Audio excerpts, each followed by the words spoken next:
Minhas amigas e meus amigos, alegrias! Hoje vamos dar continuidade ao tema idosos e classes sociais.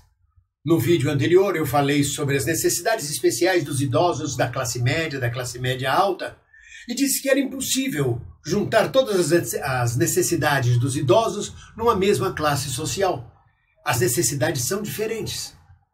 E hoje eu vou tratar exatamente dos idosos pobres, que a gente não pensa neles. Sobretudo nós da classe média, pensamos profundamente nos nossos idosos.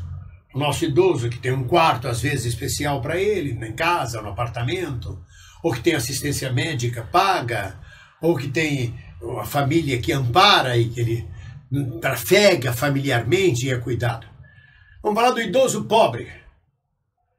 Você imagina a locomoção, a mobilidade de um idoso pobre, de um idoso com dificuldade de caminhar, um idoso com dificuldade de se mover.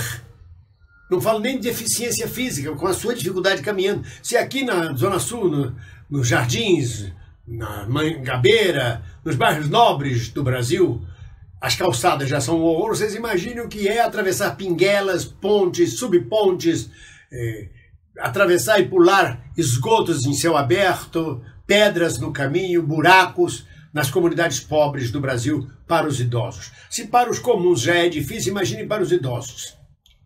Também a privacidade e o respeito à sua privacidade nas classes mais pobres é um outro problema para o idoso, porque nem sempre as casas pobres têm cômodos suficientes para o idoso ter seu quarto, ser respeitado no seu isolamento. Na maioria das vezes dorme na sala, dorme com os netos, dorme com os filhos, dorme espalhado, não tem seu próprio canto. A saúde para o idoso pobre é uma questão ainda muito mais séria para a gente pensar e meditar. Ele depende dos remédios da farmácia popular, que nem sempre tem, nem sempre existem, estão em falta. E geralmente são os piores remédios da farmácia popular, os piores remédios para hipertensão, os piores remédios de qualidade para diabetes, os piores remédios, os mais baratos que os laboratórios, porque é feito por licitação, então compra o mais barato.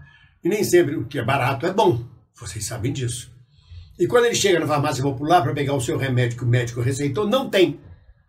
Ele tem que gastar o seu dinheiro, que é outra questão que ele vai abordar já, para comprar os remédios que ele precisa. A saúde, então, consulta médica, exames, cirurgias, ele depende exatamente do SUS, do Sistema Público de Saúde, que no Brasil, vocês sabem, está na lama, está na merda total, está no chão e vai piorar. É uma tristeza. Quantos idosos morrem nas filas do SUS no Brasil? Ou morrem nos corredores dos hospitais mal aparelhados do Brasil? Ou morrem por falta de assistência médica, porque não existem médicos suficientes, e os que existem ganham tão pouco que às vezes nem a passam lá para trabalhar. Assina o ponto de longe e vai embora. A gente sabe disso por várias denúncias. Nas comunidades pobres, o idoso se torna ainda mais invisível, com menos direitos ainda. Sobretudo se ele não trabalha. Não é nem estar aposentado. Um percentual muito grande de idosos não sabe ler nem escrever, porque não teve preparação, vem de um tempo em que o Brasil tinha uma alta taxa de analfabetismo. E um percentual muito grande de idosos não ganha nada, não se aposentou, depende exclusivamente da doação familiar. E essa família é pobre, a renda familiar é baixíssima. E quando o idoso tem a sua renda própria, ele apenas ajuda a complementar a renda da família. Não fica um dinheiro para ele, ele tem que dar o dinheiro todo para poder a família comer, pagar o teto. É muito raro o idoso ser arrimo, porque aí na terceira idade as taxas de manutenção aumentam para o idoso. Médico, saúde, locomoção, necessidades especiais, fraldas geriátricas, várias coisas. Entretanto, sua renda cai. Ele não pode mais participar do trabalho de produção. 60 anos em diante ele está fora da produção na nossa sociedade.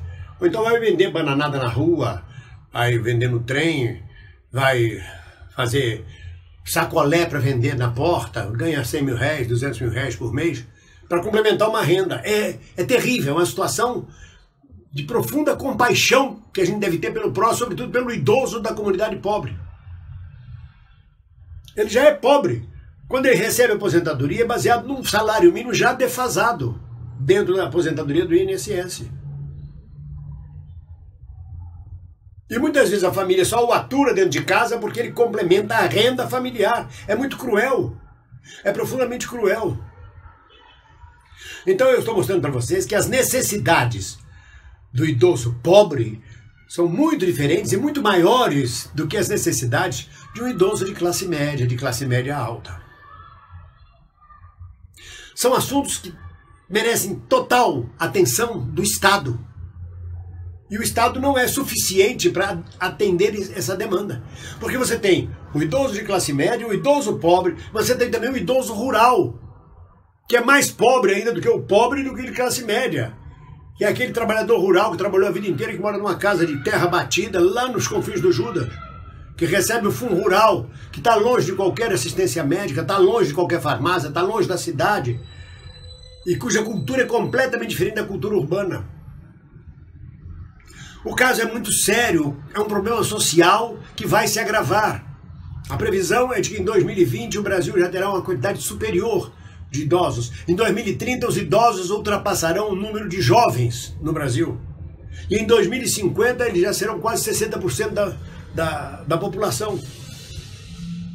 E a gente não se planeja para isso, não pensa nisso. Aliás, não há planejamento para nada neste país. É tudo feito a migué, feito de repente, no susto. Lamentável. Mas era isso que eu queria trazer para vocês, complementando esse papo de idosos e classes sociais. Um abraço para vocês todos.